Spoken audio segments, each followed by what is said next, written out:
কি বানাবেন? লাচ্ছি বানাবো। এটা মানে মিষ্টি দই দিয়ে।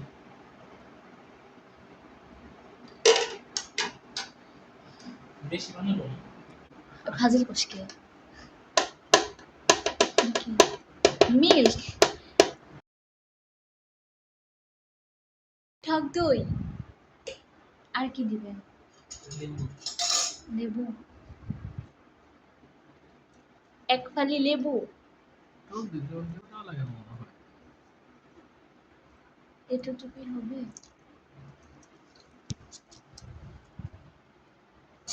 পুরোটুকু দিয়ে ফেলে। না খাওয়া যায় যদি? এমনিতে ফেলাই দেওয়া লাগবে।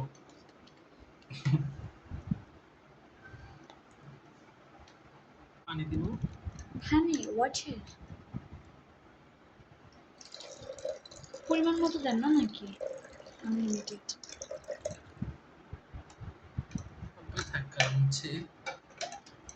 যদি না দই বেশি দিচ্ছেন, পানি একটু বেশি দেন, না খাওয়া যাবে না তো। টক দই না, একটু পানি দেন।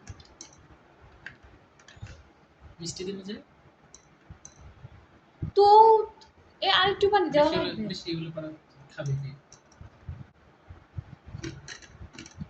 পানি দিব একটু। আর ওটা কি হয়েছে? টক দই তো বরফ না। এটা ওইরকম হয়েছে কেন জানো? কারণ টক দইটা নর্মালি রাখা লাগছিল। এই কারণে এটা এরকম হয়ে গেছে। হ্যাঁ, ডিপে রাখার কারণে এটা যখন হচ্ছে ডিপ থেকে নরমাল হয়ে যায় তখন এরকম হয়ে গেছে।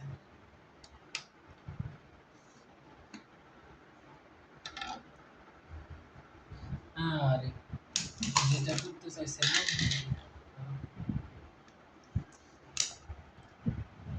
কিছু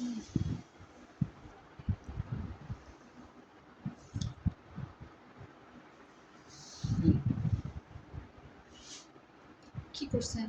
কি হয়েছে? কি বেশি বললো চিনি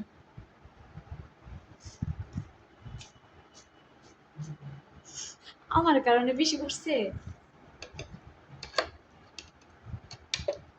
সবাই যদি বলে তোমার কারণে আমি বিপদ হয়ে যাবো। এটার আগে চিনি কোটা খাওয়ার মতো ওটা তোমার দোষ ছিল। জীবনেও না, আপনি নিচে এখন তুমি ধরে এই নিয়ে কোটা আসতেন। সারাদিন ধরে তোলো তো তো দেখি। আপনি জানেন যে আমি নরমাল করে লাগাই, আপনি নিচে ধরে নিয়ে আসতেন, তাই তো নিতে। আমার কেউ কখন কোনো কাজ করে জিনিসগুলো মাথায় থাকে। আমি কাজ করে আমার মাথায় থাকে, ওটা তো ভালো লাগবে। মাথা রাখতে হবে। তো আপনার রাখতে হবে যে কোটা করে পর থেকে নিচে ধরে নিয়ে আসতে হবে।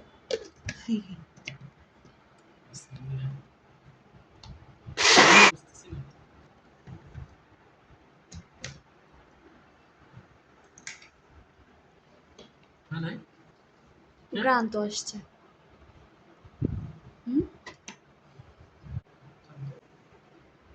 খাও তুমি রেওয়াজি খাও গন্ধ করে